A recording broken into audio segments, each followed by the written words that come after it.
Hi, everybody. My name is Sue Dorward. I'm the Sustainability Coordinator at Raritan Valley Community College. I would like to welcome you to our first Earth Day event a little early. We've got a great program planned. I would like to thank the Central Jersey Electric Auto Association for organizing this and putting it together. It was a real team effort, and I appreciated working with them and organizing, especially Kathy Frenchu, who behind the scenes has done quite a bit and made sure we had our I's dotted and T's crossed. I'd like to thank Leanne from RideWise for connecting everybody to make this happen. And also I want to give a shout out to Sustainable Somerset. So with that, I would like to hand over to Leanne from RideWise to kick us off. Thank you. Thanks, Sue. Good afternoon, everyone. I'm Leanne McGowan, the Manager of Business Development for RideWise. We're excited to collaborate with the Central Jersey Electric Auto Association and RVCC as part of our community outreach, which includes our Renew EV Coalition, open to students and county residents and employees. Our coalition's goal is to expand EV adoption and infrastructure in Somerset County and beyond. And now to introduce our first speaker, Dr. Stan Jaracz is the founder and president of the Central Jersey Electric Auto Association and an advocate of sustainable transportation, renewable energy, and the circular economy. He drives a 2015 Nissan Leaf. Stan, thank you for your support of RideWise and all your work to make this Drive Electric Earth Day event happen. Take it away. Thank you very much.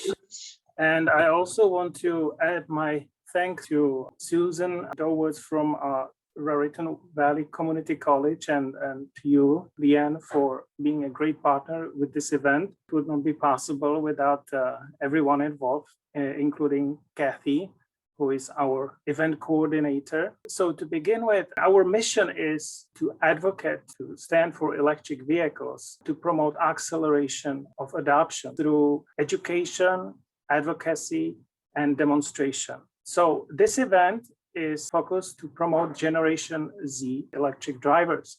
We encourage you to go to that website to find more events. So our presenters today, we are very fortunate to have three excited students who drive electric.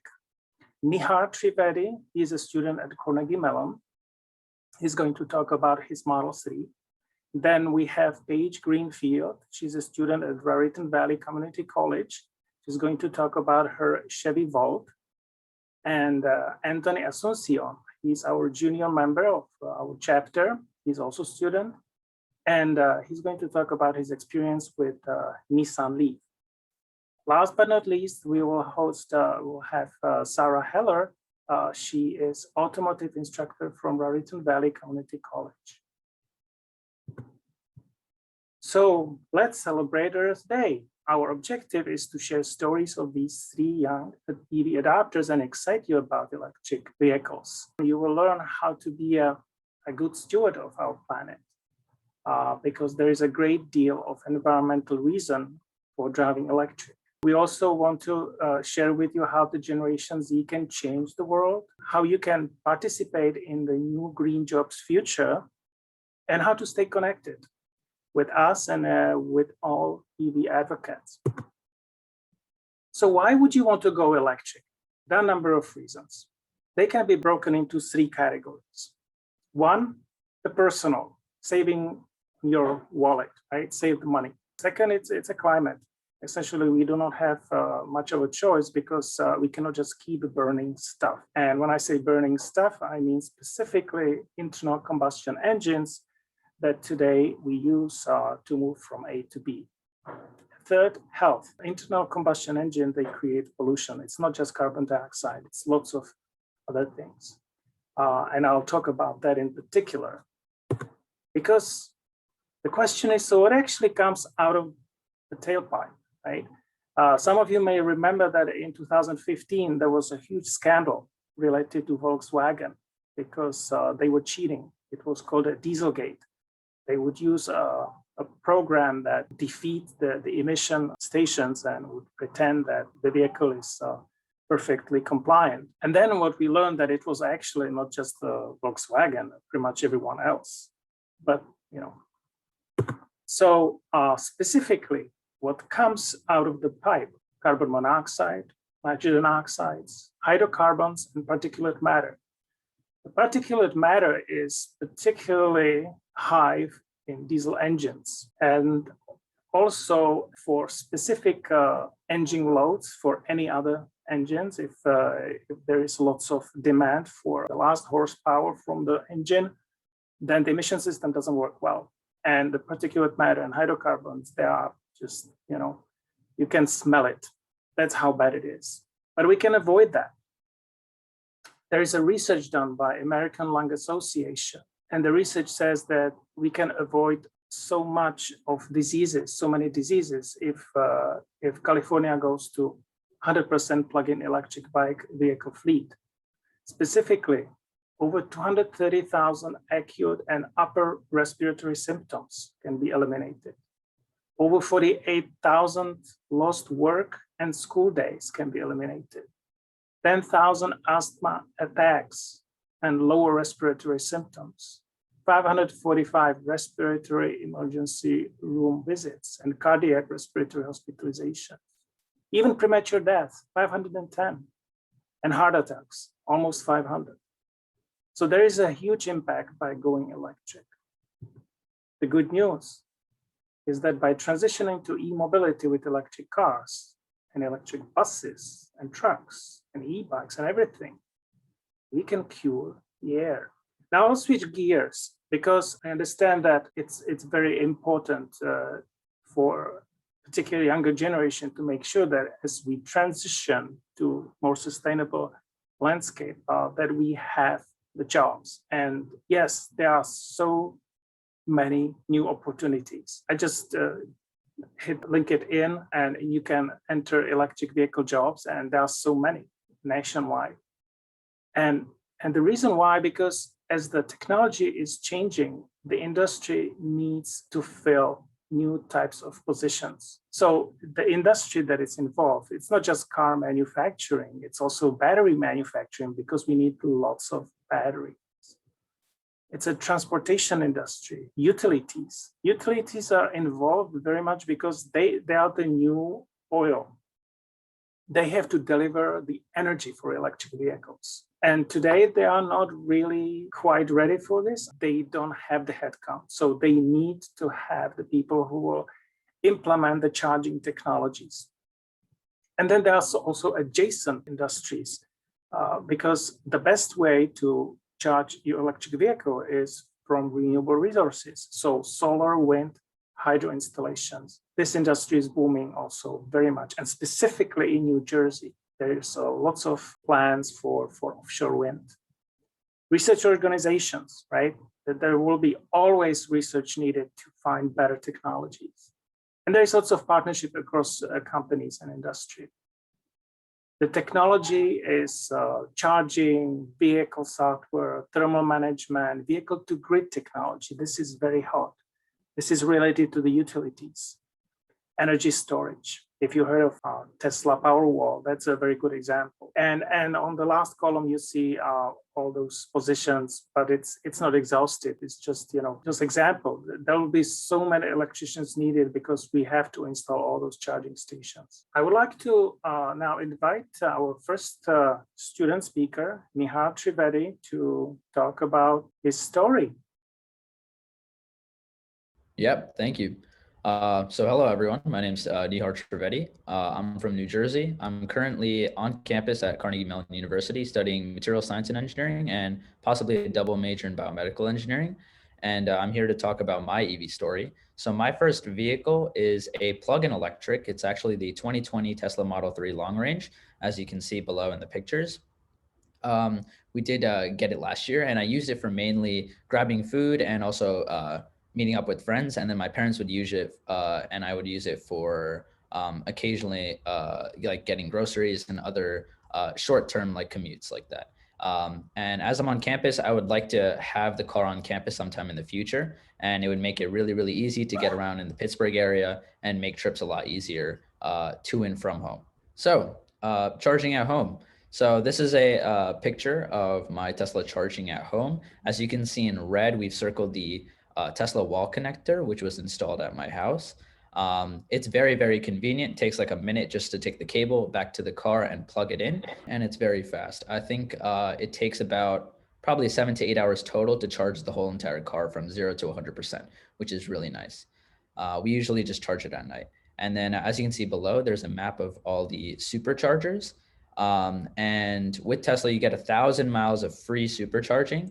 And this makes it really convenient because there's so many superchargers scattered across the globe. So if you're going on a road trip, if you're going to visit family in different states in the future, it makes it really easy to charge on the way on longer road trips and kind of make those trips possible in the future. So I find that really, really nice. So here are some EV basic terms to get y'all accustomed to this. So a BEV is a battery electric vehicle, and they are completely all electric vehicles that rely exclusively on a battery, like the Tesla Model 3. They go from 80 to 412 miles on a single charge. And then the other, I guess you could call it, flavor of EVs is a PHEV, which is a plug-in hybrid electric vehicle. Now, these vehicles run on batteries so they have, I guess, smaller batteries. And then once the battery is completely depleted, then they will resort to using gas. So they'll switch to gas afterwards. And these have a smaller battery, so they go to from 13 to 53 miles on a single charge. Now, this is not to be confused with a battery hybrid, which does not have the plug-in feature. So these hybrids don't have the option to plug into charge your battery. So there's two separate terms. Both of these flavors of EVs are both plug-in. They all have plugs. All right, so what about charging? So usually when you charge your EV, I guess it's a little bit different than filling up your gas, because filling up your gas can be is quicker, but sometimes charging can be a lot more convenient because you can charge pretty much when you're doing anything. When you're relaxing at home, when you're sleeping at night, you can just plug in the car and it'll charge when you're doing something else. At school, a lot of people or a lot of schools have now adopted chargers at school, so you can plug in your vehicle and let it charge when you're taking classes. Also, you can plug in your car at a charger when you're working, and then when you get out of work, your car has more charge than when you started, which is very, very convenient. Now, also, you can also charge, as I said, on like road trips. So on the way at rapid chargers on which are usually found near rest stops, it's a great idea to just stop at a rest stop, plug in your car, get some food, take some rest, and then get on your trip again. And also another great location to charge are now shopping malls and outlets. A lot of shopping malls and outlets nowadays are going to have more and more charging stations. So when people go out shopping, they can charge their cars while they're going out shopping. So it's a great, efficient way to charge your car while you're doing something else. And it's very easy and very similar to actually charging your phone. So those two links at the bottom, PlugShare is actually a very, very useful website. Pretty much it has this huge map of the US, and it has locations of chargers all around. And pretty much what users of the website can do is they can write reviews for each charging station, and the website will automatically calculate a EV charging rating. Whereby other users can see that rating and decide, okay, maybe this supercharger has a very high rating, so it charges fast and there's lots of different charging stalls, so I'm going to go here. So it's a very convenient website to use when you're trying to plan trips and find out where you need to stop to charge your car along the way. The second link is supercharge.info. And this is also a very useful site for EV drivers.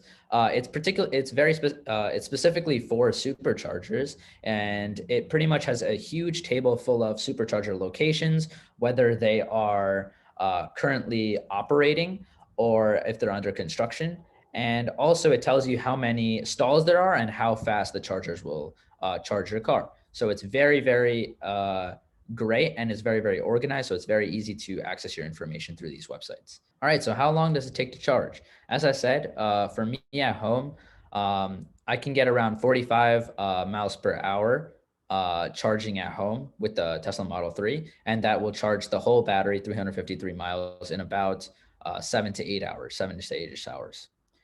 There are different levels to charging. So level 1 is 120 volt charger, which gets you 5 to 7 miles per hour. And then level 2 is a step up of that, and you get 10 to 40 miles per hour.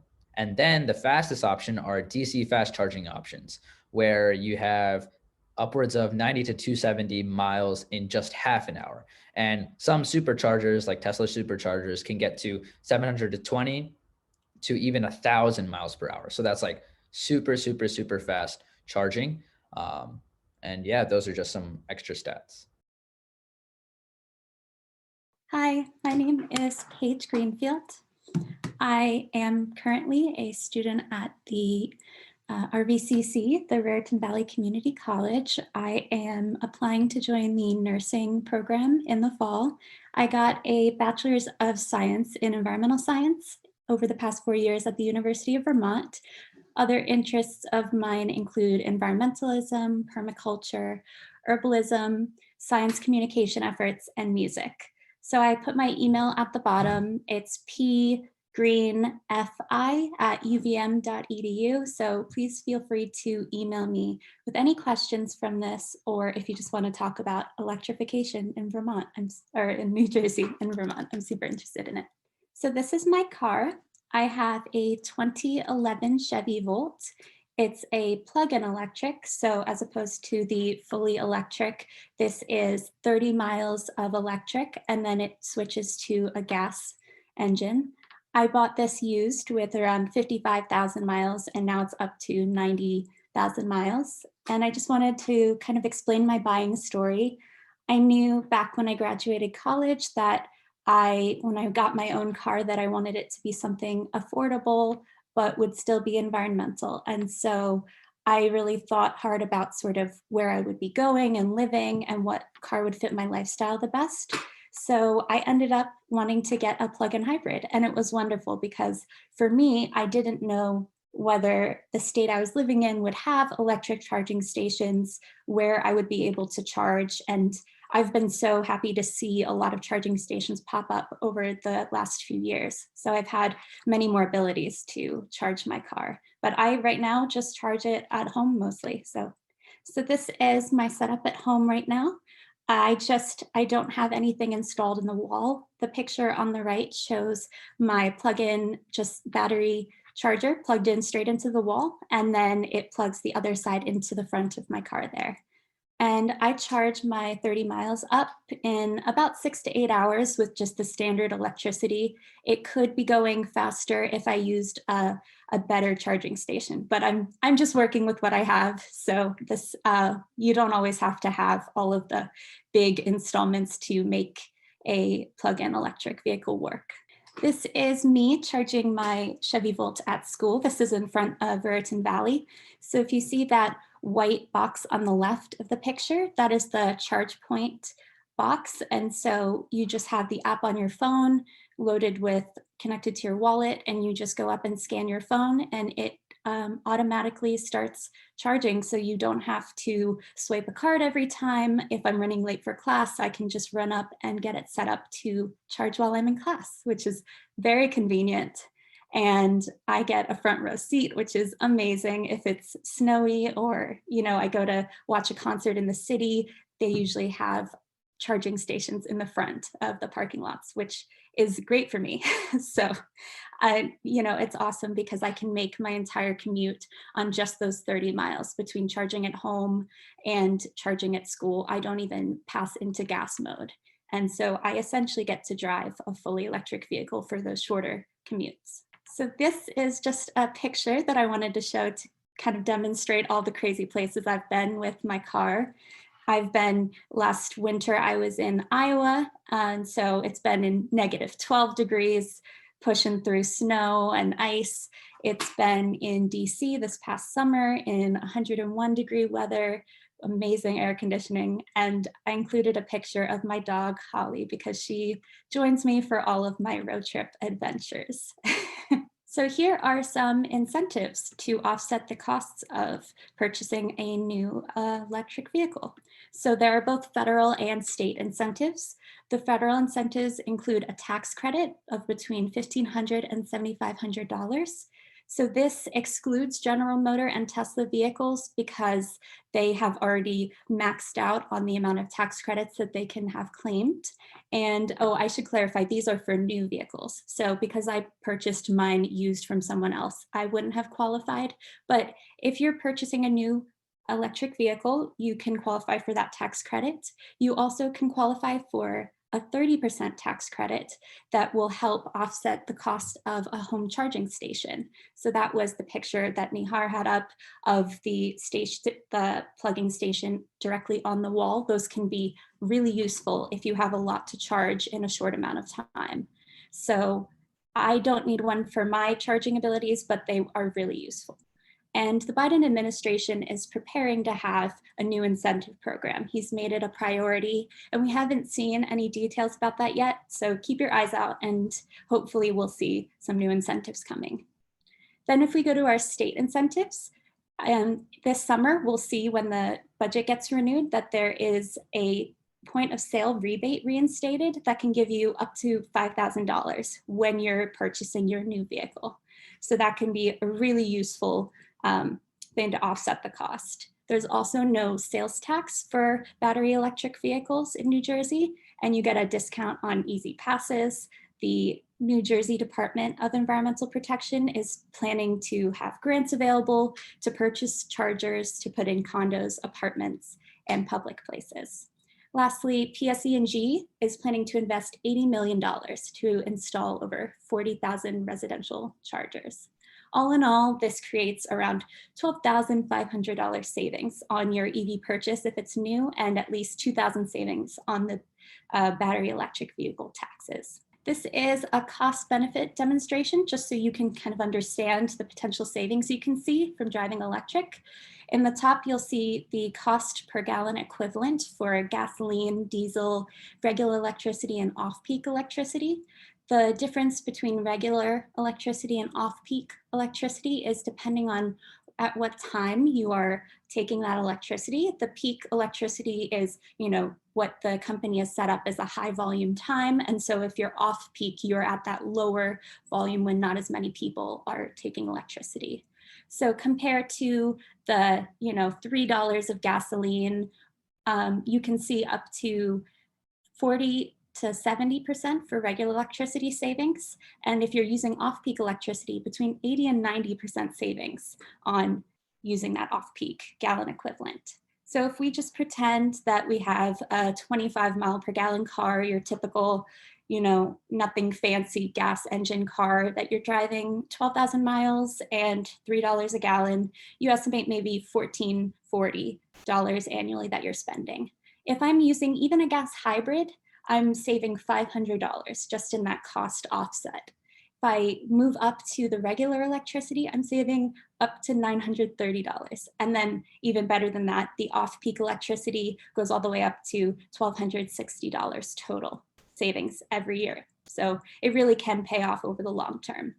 And I just wanted to finish off by talking a little bit about my favorite things about my vehicle that are less technical. So when I was thinking about purchasing my electric vehicle, I knew that I didn't want to compromise on some of the things I really enjoy about commuting. So I really love being able to listen to high quality music and podcasts and have a really big bass. So you see the picture on the left, it's just a picture of some of the speakers they have behind and below me. I get heated seats. And so it was really nice that I could have this vehicle that I knew was doing great things for the environment, in addition to being a great car for me and my lifestyle. And the picture of the right just demonstrates that it's been my everything car. It's been the car that I take into interviews with me and the car that I take into the gardens and my farm. And so I think this kind of car doesn't have to be a sacrifice on any of the things that you're looking for, price-wise, environmentally, lifestyle-wise. And lastly, just some other considerations that we didn't get a chance to talk about, the benefits of carpooling and biking and public transportation just in general to offset your emissions if you can't afford an electric vehicle right now. Hi, everyone. I'm Anthony Asuncion. I'm a 17-year-old high school senior from Central New Jersey. Currently, I'm driving a 2020 Nissan Leaf SV. Previously, just a couple months ago, I was driving a 2014 BMW X1. So like I said here, I took the EV pledge on February 16th, 2021, and I couldn't be any more happier with my decision. So personally, I'm 17, and in the state of New Jersey, you can't start driving by yourself until you're 17. And so I got my license last July. I've been saving up for a few years, and I was able to purchase that BMW that I did last September. In my initial car search, I was interested in EVs, but affordability wise, buying one out really wasn't, I didn't think it was going to fit my needs at the time. And so when I bought that ICE vehicle, I took a couple months to really see what my driving conditions were and my driving characteristics, to really like see my patterns and how an EV would fit my lifestyle. And in those 5 months that I had that vehicle, I realized a couple things. Gas is really expensive nowadays. And two, I am the perfect candidate for driving an EV. And so on February 16th, my parents signed a lease on this 2020 Nissan Leaf. I was always like into numbers, and I learned how to negotiate a lease, and I was able to get this Nissan for $159 a month with $159 up front. I'm really happy with my decision, all because of all the money I'm saving, and we'll get into that in the next slide. Just a little bit more about myself. I only charge at home with a level 1, like a 110, 120 volt charger, which is inside my garage that you could see, that's a little wired under in the top left photo.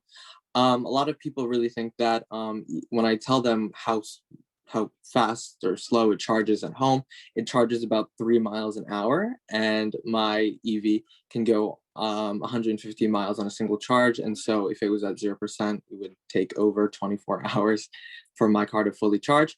But even though I've only had my car for 2 months, I've already racked up about 2,600 miles in those 2 months, 2 months today actually. And I've only charged with a 110 volt with a level 1 charger at home. And I really haven't had any issue. I've never been stranded. Similarly, I have free charging at work. There are a couple local level 2 chargers that are completely free for me too, if I ever needed charging faster. And yeah, I've really been enjoying my experience so far. So here's my charging. So like I've said, I've been driving a lot, and so I've also been charging a lot. And so my Nissan Leaf is equipped with the CHAdeMO 50 kilowatt fast charger. In the top right photo, we see my car fast charging at an EVgo station at a shopping mall. And so the current rates with EVgo right now are about 35 cents a minute. The EVgo member rates are about 31 cents a minute. And since I have a Nissan Leaf, I was given a credit by EVgo for a year's worth of free charging, which is about 30 fast charged. Like I said, since I've been driving a lot, I have a free charger at my work.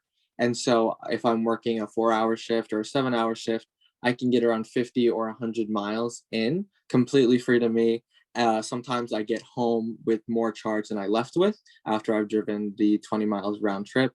And yeah, that's my charging story. So next slide. And so one of the main reasons that I chose electric and why I enjoy it so much is my cost savings is driving electric. So like I said earlier, I drove a 2014 BMW X1. In this graph, I laid out all the projected expenses that you'd have in a car, in pretty much any car. So I looked at depreciation, fuel and electric costs, maintenance, any repairs expense, insurance, and that all totals out at the bottom that I have here. With the Nissan Leaf, just a quick rundown, my lease payment is $159. My fuel and electric cost is around $55 a month if I strictly charged at home at 16 cents a kilowatt hour. Maintenance is about $4 every month. All of these calculations are over 2 years. I split up my expenses for specifically the electric and the maintenance. As a tire rotations is pretty much all I need in 2 years. Repairs expense, since it's a brand new car, it's completely under warranty, and insurance here is $136 a month for me for my Nissan Leaf. Previously with the BMW, In 2 years, I projected about $1,000 of depreciation, which comes to $84 a month. My fuel costs for my BMW, which ran on premium gas, which currently is at $3.29 per gallon, was about $225 a month. For maintenance, over the 2 years, I just projected 2 tire rotations and 2 oil changes, which were $95 each, which is $18 a month. Repairs expense, the BMW was a little older, as you can see, and it had a little higher mileage, and I was just going to project safety as the repairs that were going to come in the next 2 years, and then all the mileage I was going to do, so it comes about to $34 a month. And then insurance was actually more expensive than my Nissan Leaf at $145 a month. And so for the BMW, it came to about $506 monthly net cost, or for the Nissan Leaf is $354. That's a monthly savings of about $152 a month, with a yearly savings of $1,821. But since I'm a high school student, like I said, and I live with my parents, they pay for the electricity at the house and also my car insurance. So personally, for me, from the BMW, I'm saving $198 a month, with a yearly savings of $2,376. And so maintenance costs compared to gas. So EVs have an additional cost savings compared to gas vehicles, aside from the electric, because they have far fewer moving parts than an internal combustion engine. One of the biggest things is no oil changes. And so these vehicles, over a period of time, they just don't wear out the parts as much, like we see with, there's no transmission service. The braking, due to regenerative braking, which slows down the vehicle using the electric motor and captures that energy to help recharge the battery. The actual brake pads wear less because of that. To revisit the oil changes again, that's a very common routine service, usually yearly or every 6 months for a regular ICE vehicle. And there are also no visits to the inspection station, waiting in lines for half an hour at our inspection stations.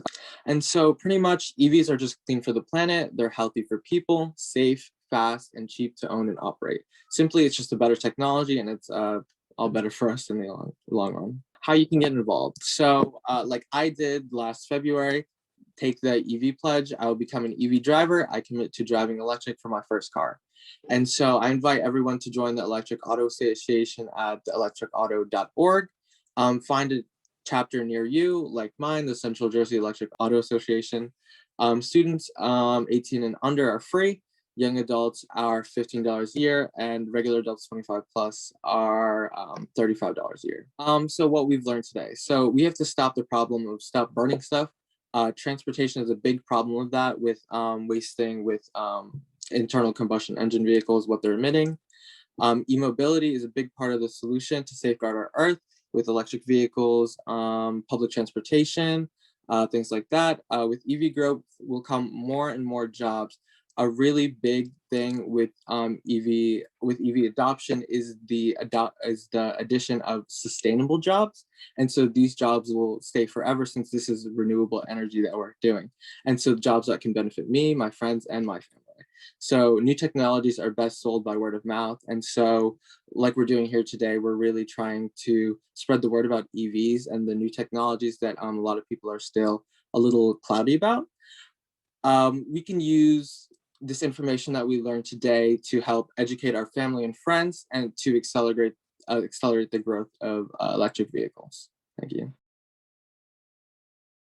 Hi, everybody. My name is Sara Heller. I'm the instructor and coordinator of the Automotive Technology program at Raritan Valley. So thank you all for coming.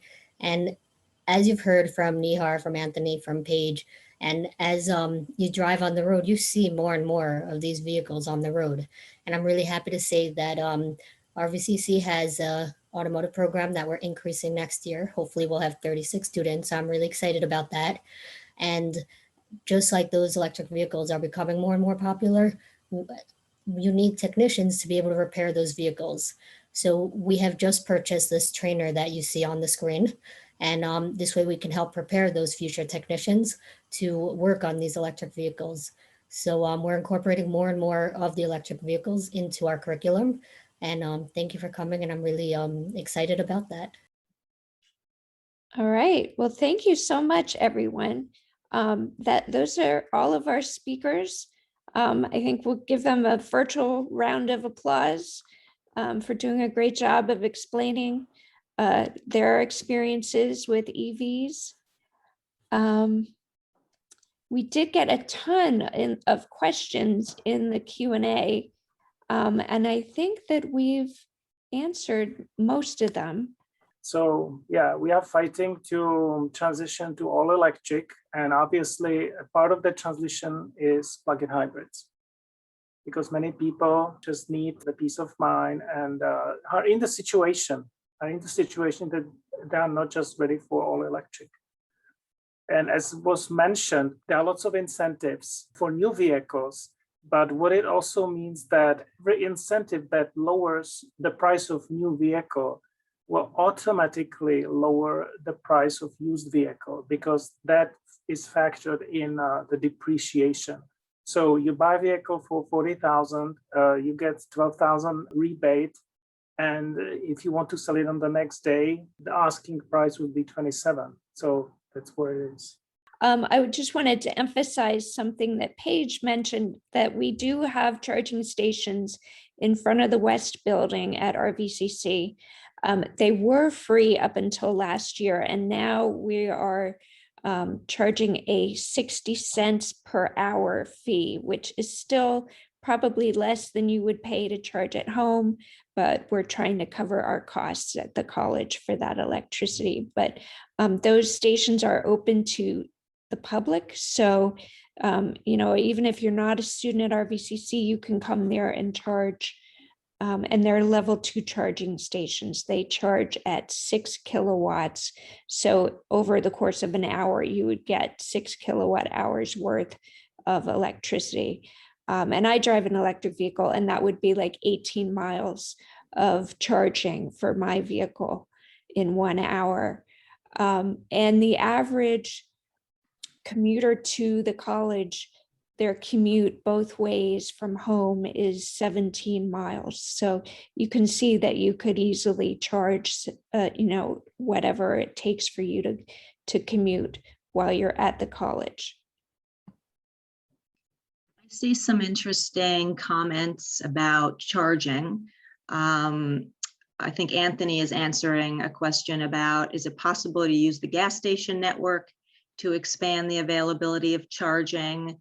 That might be something one of our speakers can speak about.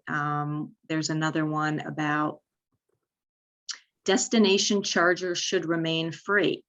So these are interesting ideas. I wonder if anybody wants to weigh in on those.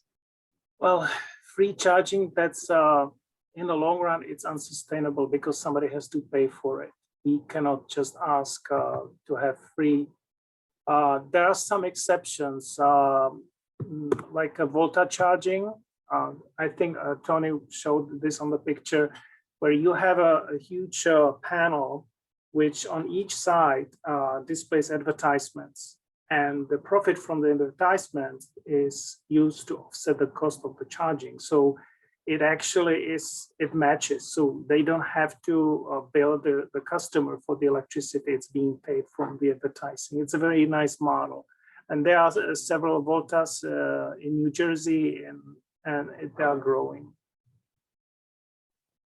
Yeah, my thoughts about that too. When we speak with our work sites in Somerset County, and they might ask about that, the school of thought or the thinking on charging or not charging is that we advise to charge. And that's to the general thinking for workplaces, employers, because they're not, other employees, we're not giving them free gas. It's, as Stan said, it's not sustainable. And there's just a variety of reasons. One of the big problems companies have when they offer the free charging is that it's cheaper than charging at home. Obviously, it's free. So employees will charge at work and take up the stations, and they won't be available for other employees. So that's another drawback. There is a critical importance of charging at work because as the grid is changing and we have more renewable energy, we might very well reach the point, as in California, that there is so much solar development that the cost of energy will be actually lower during the day. So it might be actually beneficial to use that energy during the day. And so where are you during the day, right? At work. So it makes lots of sense. And part of it is then bidirectional charging, right? You can charge when it's cheap and discharge when it's more expensive, which applies to buses, school buses in particular, which New Jersey State is pursuing very aggressively. Stan, you bring up a good point about the grid and how clean we're hoping the grid will be over time. Right now, when you're using electricity instead of gasoline, you're avoiding the pollution from burning the gasoline, you're avoiding the CO2 emissions from burning the gasoline, but the electricity has some emissions associated with it if it was generated at a natural gas plant in New Jersey, as a lot of our energy is. But the state has a plan over time to get us down, I forget if it's 80 or 100% clean energy by 2050. So over time, correct, those emissions will get lower and lower. If you do the analysis, and I've seen articles about this of, well, right now, is it cleaner to use electricity in your car versus using gas? It actually, it works out that getting electricity from the grid right now has lower emissions than burning gasoline. Right, we are seeing question from Naomi Boyd, and yes, there are studies from a Union of Concerned Scientists, and they showed a whole map per state or per utility area, and they calculated what is the virtual MPG of an electric vehicle that is being charged from that. And it was across the board much better for electric vehicle. And what is also interesting, they have done this study years before, and it came better now. Why? Because we are closing coal power plants in this nation, not because of carbon footprint, but because they are simply more expensive to run. And so as the grid gets cleaner, the electric car will also get cleaner. The gas car will never get any cleaner. We can't sustainably fuel internal combustion engine from biofuel because the area of land that we need to produce enough biofuel is prohibitive. It would tap into our food chain. So that's not gonna work. All right, if you have any more Ron questions, has a question about to use a gas station network to expand the availability of charging options.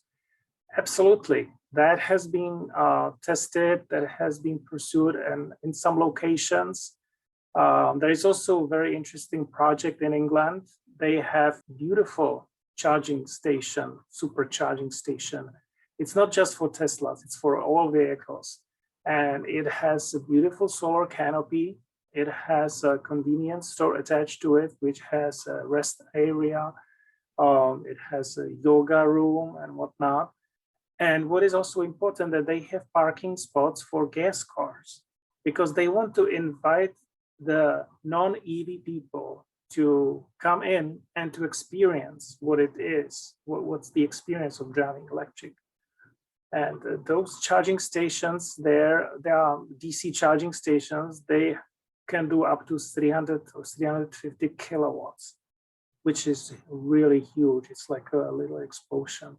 There are only few vehicles that can charge at up to 270 kilowatts, and that is Porsche Taycan, and maybe some other Volkswagen brands. I think Audi, the new Audi is coming. And Tesla Models 3 and Y, they can do up to 250. So they are next. Stan, could you talk a little bit about what New Jersey is doing to get more charging stations out there? I understand that there is a big initiative yes, at the state level. Yeah. So in January 2020, there was a big law signed by state, by Governor Murphy. And So Paige was talking about it, so part of the deal is, well, what Paige was talking about was the personal incentive. That's correct, not the infrastructure. But the infrastructure was included in that bill. So what it means, they have a plan to install at least 600 fast charging stations in the state, which is a huge number. They want to decrease the number between the fast charging stations to about 25 miles. So that in case that you cannot hit one, then you go to the next one. I think they may also revise that, because what we need to learn from Tesla is that Tesla has lots of stalls per charging location. And this is very important, because you arrive to the supercharger, you calculated, I have that much miles remaining. And in case that a charger is not available, you want to charge to the next stall, right? So Tesla has about 10 or even more stalls, and it becomes kind of a meetup for those people. They charge and they talk to each other. Forget about the pandemic, but other than that, it is a good place to hang out. What some other networks are doing, that they have one or two. Okay, and this is dangerous, because particularly when they are not networked. So you arrive and you find out that it's being used, or God forbid, it's being blocked by a gas car, or it just doesn't work because it is in a hotel location, and the owner, the fuse, the breaker will trip or something, and it's frustrating. You don't know whom to call, and it's just, if it's one charger. If you have several of them, then you have so many options. So I think this is much better strategy. And Electrify America, this is the second largest network, independent network. It's being built from funds from Volkswagen settlement. They follow the suit. They also have the tendency. So back to your question, Susan, about the incentives to infrastructure, charging infrastructure. There are grants from DEP for businesses. Leanne can also pitch in. And BPU allowed now PSE&G and other utilities to invest into charging infrastructure. Leanne, go ahead. Yeah, thanks, Stan. I'm having a hard time doing both. I'm typing answers. Sorry, you were just talking about the BPU, and I think there is they have the clean fleet. They have the DEP program. It pays to plug, to charge. Yes, and there's also something expiring really soon that I'm going to blast out. It's been available for the year. It's the Clean Fleet program, and they're giving money away for chargers and for EVs to municipalities and other organizations. But the grant, yeah, are you talking about for individuals? Because probably for businesses as well, yeah.